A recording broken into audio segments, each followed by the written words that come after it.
ikuti program Camera, catatan Menko Airlangga. Jadi pencitraan itu nggak salah dong Nggak di politik? salah. Nggak salah? Nggak salah.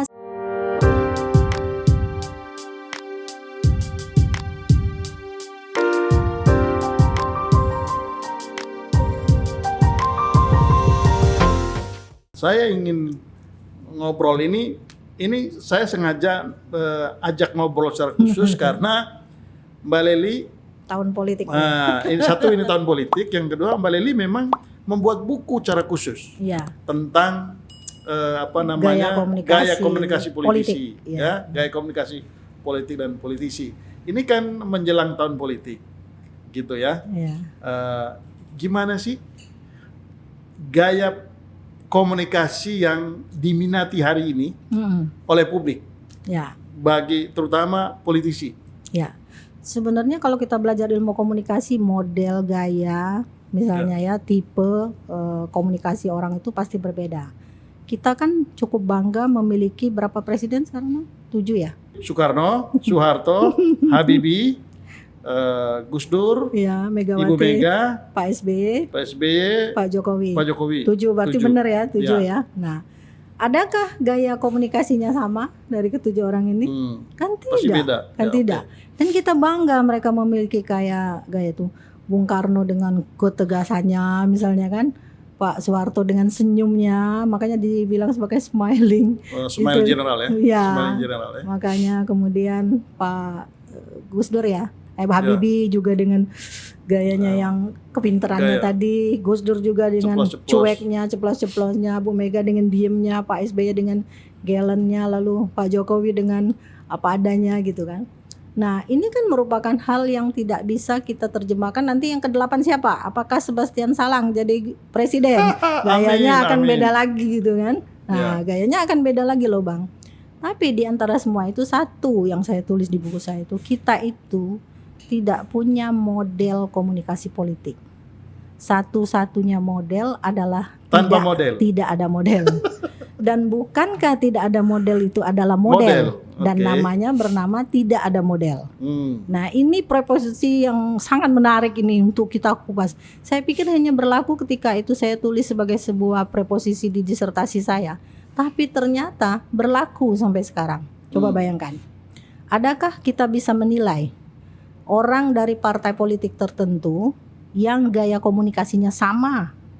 Partai Demokrat, PDIP, Nasdem misalnya kan, Hanura dan seterusnya. Apakah mereka memiliki gaya komunikasi khas Nasdem, khas PDIP, khas Demokrat, khas apalagi itu Golkar? Adakah kita memiliki itu? Tidak. Dulu pernah jadi perdebatan itu. Kenapa Bang Ruhut itu waktu dia jadi anggota DPR ngomongnya keras banget? Nah iyalah saya orang Batak katanya gitu kan. Tapi kenapa seorang Marwar Rasyid ngomongnya lembut padahal dia Batak juga? Partainya kan beda. Lalu orang bilang nih, Bang Ali Mutar Ngabalin saya sebut nih namamu gitu kan.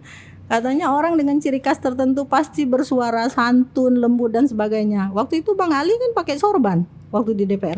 Adakah ngomongnya lembut? Kan enggak, karena orang ternyata tidak punya model komunikasi termasuk partai politik yang bisa jadi panutan bagi politisinya untuk mengikuti. Ini gaya komunikasi Demokrat. Ini gaya komunikasi Tapi Golkar. boleh dong orang kalau dia merasa ini Cocok. salah satu gaya komunikasi yang Nampaknya. bagus, yang menarik segala Iya. macam. Boleh dong. Boleh dong, Boleh belajar tentu untuk boleh. Makanya dia melakukan pencitraan kan namanya. Nah, orang biasanya kesulitan untuk bercitra. Oke. Nah, sebisa mungkin mereka melakukan impression management kan. Oke. Oh, bagaimana nih dihadapi ini? Karena itu kenapa kalau Bang Sebastian misalnya mau nyalon jadi anggota DPR RI, Abang pajang lah itu foto di billboard. Oke, jadi pencitraan itu nggak salah dong Nggak di politik. salah. Nggak salah. Nggak salah. Sebenarnya inti dari ilmu komunikasi politik ketika dia mengatakan pencitraan itu sebenarnya yang tidak ada tapi diada-adakan gitu loh.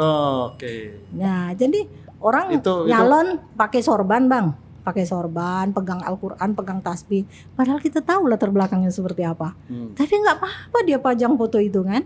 Nah, karena itu waktu gugatan wajah cantik di DPD itu pernah. pernah itu. Itu pernah itu. Lah, kok bisa lain? Coba lihat foto orang lain kan.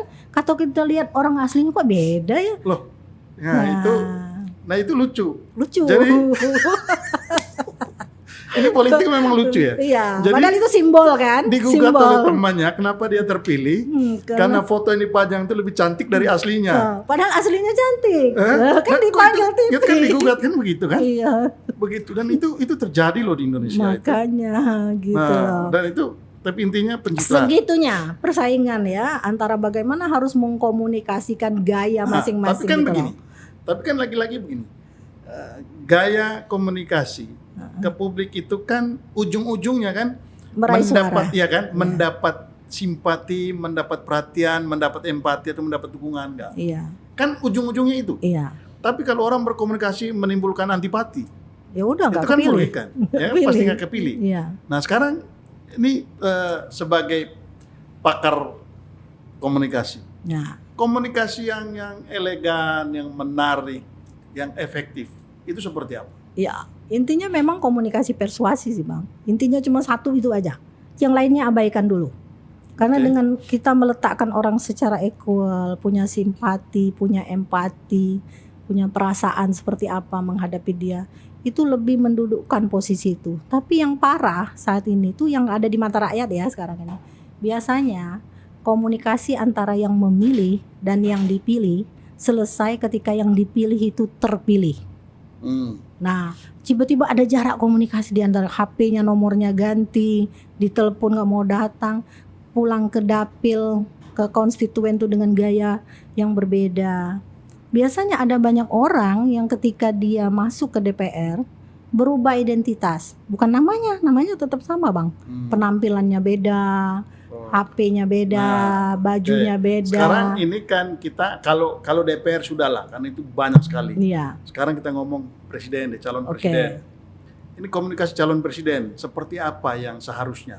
Ya. Tadi kembali lagi dengan kata kunci ada giumnya tadi. How elegant can you go? Jadi kalau misalnya abang nyalon presiden, abang ngomongnya di daerah tertentu, jangan ngomong tinggi di daerah itu. Itu pesan secara verbalnya. Terus dari segi penampilannya bang, jangan borjuis amat. Ini secara ini aja kita mana. Jadi nampaknya kalau dulu sih waktu zamannya siapa ya, itu yang justru yang nampak teraniaya, justru yang menimbulkan simpati kan, yang akhirnya terpilih waktu itu kan. Nanti kalau misalnya kita datang ke daerah yang katakanlah daerah kumuh, terus kita pakai baju jas, calon presiden pakai baju kumuh, nanti pencitraan. Salah lagi dong. Iya, jangan pula pakai yang kumuh-kumuh amat, jangan pakai jas, jangan pakai dasi, gitu. jangan bawa BMW, jangan bawa Jaguar gitu loh. Arti sepantasnya gitu. Jadi orang kan ngerti juga, orang ngerti juga. Orang harus memahami bahwa pergeseran makna komunikasi itu sudah terjadi. Komunikasi tidak lagi dapat dikonsepsi sebagai komunikasi yang bersifat linier. Ikuti program Camera, catatan Menko Airlangga.